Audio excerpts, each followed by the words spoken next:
Hello అండి, నమస్తే. Welcome back to my channel. ఈరోజు ఎగ్ కర్రీ ఎలా ప్రిపేర్ చేయాలో చూసేద్దాం. ఎగ్ కర్రీ ప్రిపేర్ చేయడానికి కావాల్సిన ఎగ్స్ ఈ గిన్నెలోకి తీసుకొని వాటర్ పోసి మనం బాయిల్ చేసుకోవాలి.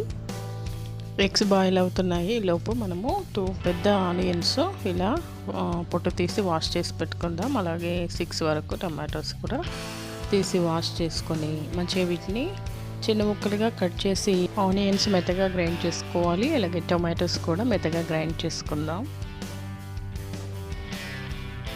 ఈ ఆనియన్స్ని మెత్తగా గ్రైండ్ చేసుకోవాలి. ఇలా గ్రైండ్ చేసుకున్న దాన్ని ఒక బౌల్లో తీసి పెట్టుకుందాం. అలాగే ఇదే మిక్సీ జార్లో టొమాటోస్ కూడా గ్రైండ్ చేసి పెట్టుకుందాం. ఇప్పుడు ఇదే మిక్సీ జార్లో టమాటో ముక్కలు వేసాం కదా, వీటిని మెత్తగా గ్రైండ్ చేసి పెట్టుకుందాం. ఈ టమాటో ప్యూరీని ఒక బౌల్లో తీసి పక్కన పెట్టుకోవాలి. ఇప్పుడు స్టవ్ మీద ఒక ప్యాన్ పెట్టుకొని 1 టేబుల్ స్పూన్ ఆయిల్ వేసి హీట్ చేసుకోవాలి. ఆయిల్ హీట్ అయిన తర్వాత మనం ఉడికించుకున్న ఎగ్స్ను వేసి ఫ్రై చేసుకుందాం.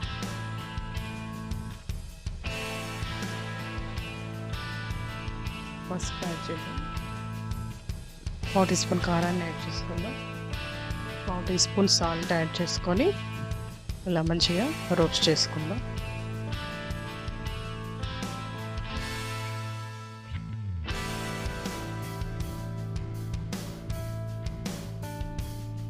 మీడియం ఫ్లేమ్లో 1 మినిట్ వరకు ఇలా ఎగ్స్ని ఫ్రై చేసుకొని ఒక ప్లేట్లో తీసి పక్కన పెట్టుకోవాలి.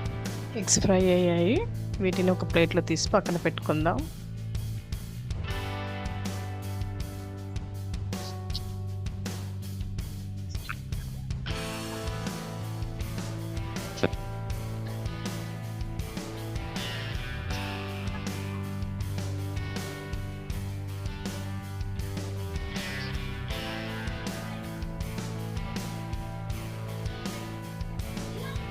ఇప్పుడు ప్యాన్లో 2 టేబుల్ స్పూన్స్ ఆయిల్ వేసి హీట్ చేసుకోవాలి.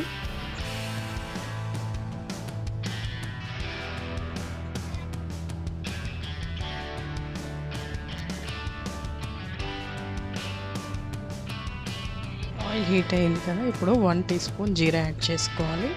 ఇప్పుడు కొన్ని స్పైసెస్ యాడ్ చేద్దాం. దాల్చిన చెక్క, అలాగే బిర్యానీ ఆకు, అలాగే 3-4 లవంగాలు యాడ్ చేద్దాం. అలాగే ఒక 3 వరకు ఇలాచీ యాడ్ చేసుకోవాలి. ఒకసారి కలుపుకుందాం. 1 టీ స్పూన్ వరకు అల్లం వెల్లిపాయ పేస్ట్ యాడ్ చేద్దాం. అల్లం పచ్చివాసన పోయేంత వరకు ఫ్రై చేసుకోవాలి. ఇప్పుడు ఆనియన్ పేస్ట్ని యాడ్ చేసుకుందాం.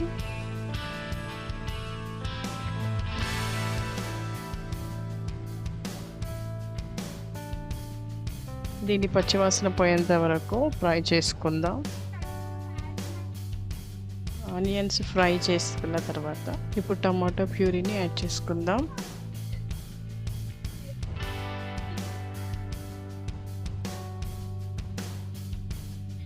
ఒక 2 మినిట్స్ వరకు దీన్ని కుక్ చేసుకుందాం మీడియం ఫ్లేమ్లో.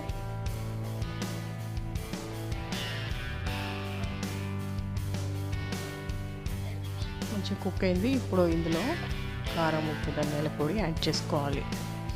1 టీ స్పూన్ కారాన్ని యాడ్ చేసుకుందాం. 1 టీ స్పూన్ సాల్ట్ యాడ్ చేద్దాం. 1 టీ స్పూన్ ధనియా పౌడర్ యాడ్ చేసుకోవాలి. వీటన్నిటిని మిక్స్ చేసుకుందాం. మిక్స్ చేసుకున్న తర్వాత మరో 1 మినిట్ వరకు దీన్ని కుక్ చేసుకుందాం.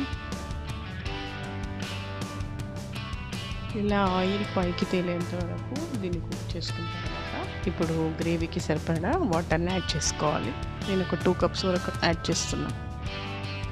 ఇప్పుడు మిక్స్ చేసుకొని ఉప్పు కారం సరిపోయిందా లేదో టేస్ట్ చేసుకోవాలి. ఉప్పు కారం తగ్గినట్లయితే మరికొంత ఉప్పు, మరికొంత కారాన్ని కూడా యాడ్ చేసుకొని ఇలా 2 మినిట్స్ వరకు కుక్ చేసుకోవాలి. ఇప్పుడు మనం బాయిల్ చేసిన ఎగ్స్ని యాడ్ చేసుకుందాం.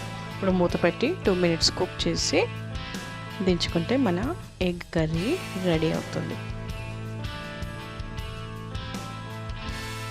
చూసారు కదా, ఆయిల్ పైకి తెలుస్తుంది. మన కర్రీ రెడీ అయింది. ఇప్పుడు స్టవ్ ఆఫ్ చేసుకుందాం. చూసారు కదండి, ఈ ప్రాసెస్లో ఇలా ఎగ్ కర్రీని ప్రిపేర్ చేసుకుంటే చాలా టేస్టీగా ఉంటుంది. ఈ రెసిపీ మీకు నచ్చినట్లయితే ఈ వీడియోని లైక్ చేయండి, నా ఛానల్ని సపోర్ట్ చేయండి. Thank you for watching.